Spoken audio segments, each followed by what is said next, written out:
What's up, guys? So, in a sea of, I'll say, similar watches, some manufacturers have to do a little more to stand out, and some simply don't try that hard. Alright, so today we're going to be talking about a watch that I get asked about pretty much all the time, and it is the Maurice Lacroix Aikon.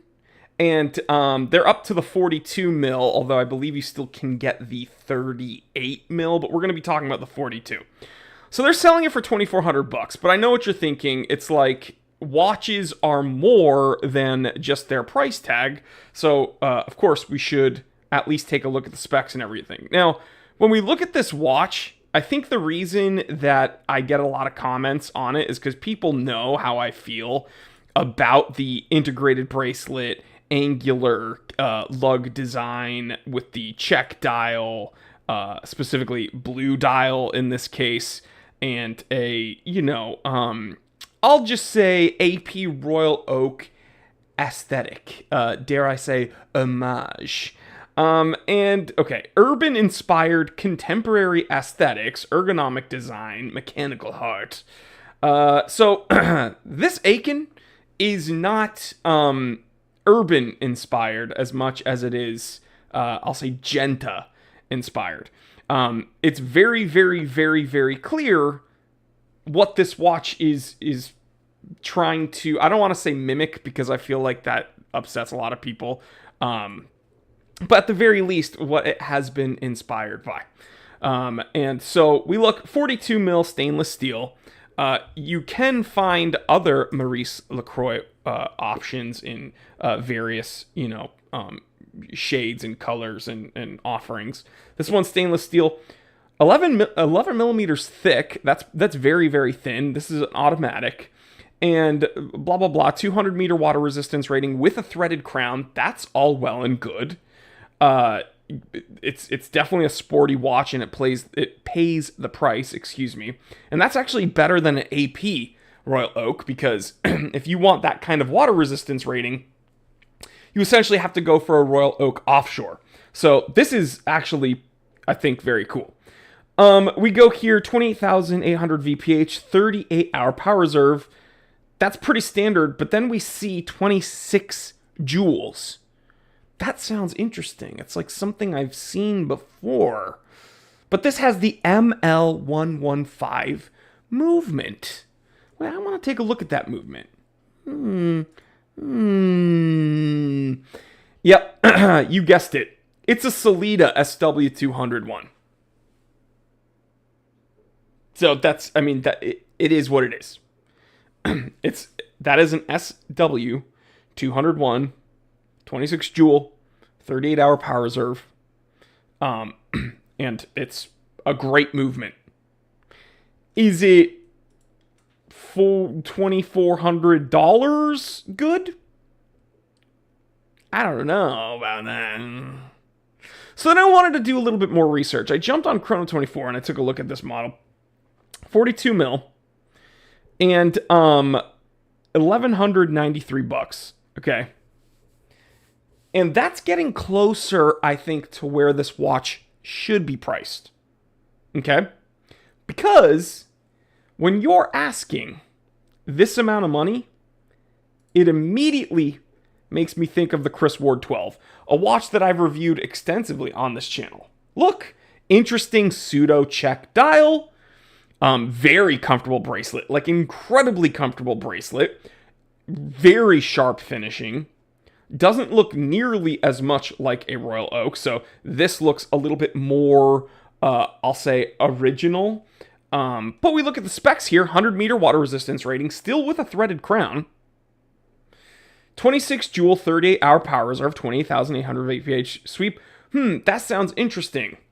It's because this also has a Sellita SW201. This and the Maurice Lacroix Aikon both have the same movement and almost identical specs, except the Aikon does have 100 more meters of water resistance rating.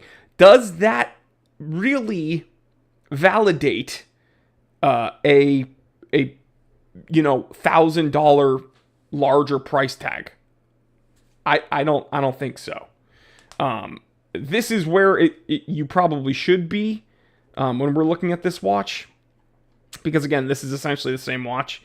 And you could... Dude. I'm sorry. I'd rather spend just over $1,000. See, $1,200 on a 12 versus $2,400 on an Aikon. It just doesn't really make sense to me. Now, let's say you really like this aesthetic, but you don't want to spend even $1,200. Fine, dude. Look, a PRX reviewed this watch on this channel. It doesn't have the 200 meter water resistance rating. It doesn't have a threaded crown, but it does have a 100 meter water resistance rating. It's still a sporty watch. Still has an integrated bracelet, angular lug shape. It's totally fine, okay?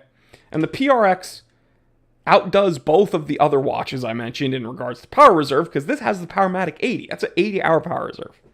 And it outdoes both of the other watches when it comes to price, because, I mean, this is under $1,000, right?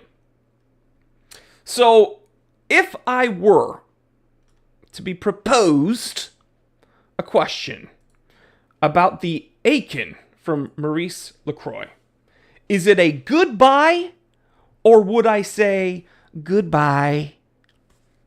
I think you probably know what my answer is. I'm going to go ahead and say goodbye. This is not a good buy. It is a goodbye, as in bye-bye. I don't want to buy you. And for those of you who've gotten some, I hope that you got them on the secondhand market for, the actual closer value of the watch. Because buying one new for $2,400 you're just getting fleeced. You are absolutely just getting fleeced. So I don't think it's an ugly watch. I think it has great specs. I just think it's not worth $2,400. And if anybody says, "Oh, well, it's the brand," dude, go to the Wikipedia on Maurice Lacroix. They were founded in 1975, dude. It's not even like it's. This is a very new watchmaker, and yes, they were part of this very old brand from 1889. But Desco von Schulfis or whatever, they were a silk company. So it's like, this is a very, very, very young watchmaker, and I don't think that it is worth the $2,400 price tag, especially when it has a Sellita SW201. So anyway, it is 2:50 p.m. We just got down to business. I'm not trying to make fun of anyone who has one of these, but please, if you're on the fence, there are a lot of other options that will save you some money. All right, guys, stay happy, stay healthy, stay blessed.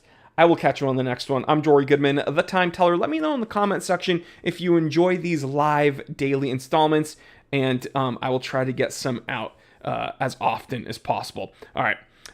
Always remember, I'm Jory Goodman, the Time Teller. I didn't invent time. I just tell it. Love you guys. I will catch you probably tomorrow. All right. Love you.